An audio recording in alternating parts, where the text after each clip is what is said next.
నేనే.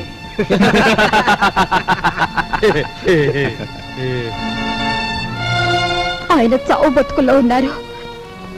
తెలిసిన వాడివి, నాకు సాయం చేయి. దయచేసి వెళ్ళిపో.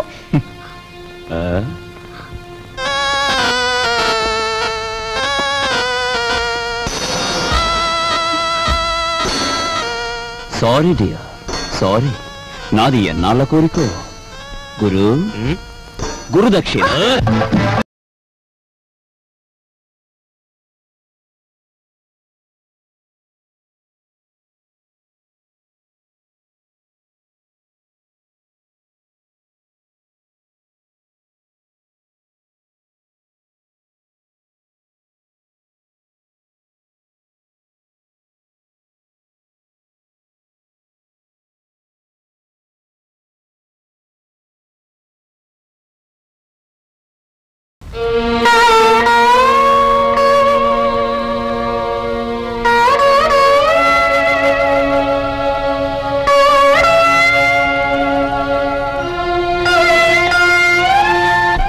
నా భర్త సాగు బతుకుల్లో ఉంటే ఆ జాలి కూడా లేకుండా ప్రవర్తించాడు మీ అబ్బాయి.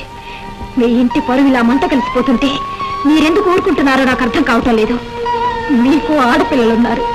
ఆడపిల్లల జీవితాలతో ఆడుకునే అలాంటి వాణ్ణి మీరు విచ్చలవిడిగా వదిలేస్తే ఏమవుతుందో ఒక్కసారి ఆలోచించండి. మీకు ఆడపిల్లలున్నారు.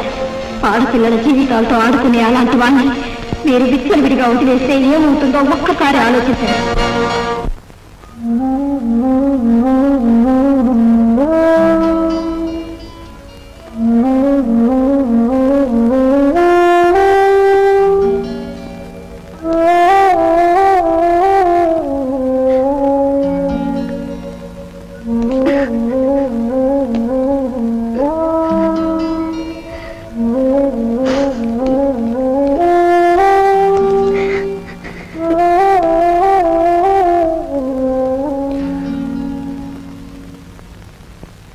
చూడమ్మా, ఈ క్యారేజీ మా చిన్నబాబుకిచ్చి మీకు ఇష్టమని మీ అమ్మాయి స్వయంగా తయారు చేసింది.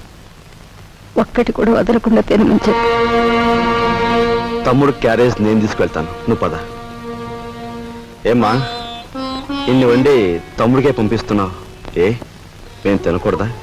అది కాదు బాబు, అది నాకు తెలుసమ్మా. నాన్నగారు చనిపోయిన దగ్గర నుంచి ఏనాడు పిండి వంటలు చేయను నువ్వు. ఈ వేళ ఇంత శ్రమపడి ఇన్ని వండావంటే ఇదేమిటో ఊహించగలను. చిన్నవాడు వీధిలోకి వెళ్ళి చెయ్యకూడని ఘోరాలు చేస్తున్నాడు. ఇంటి పరువు బజారుకి ఈడుస్తున్నాడు. అందుకని అలాంటి వాడు చచ్చినా ఒకటే బ్రతికినా ఒకటేనని మనం అనుకుంటాం.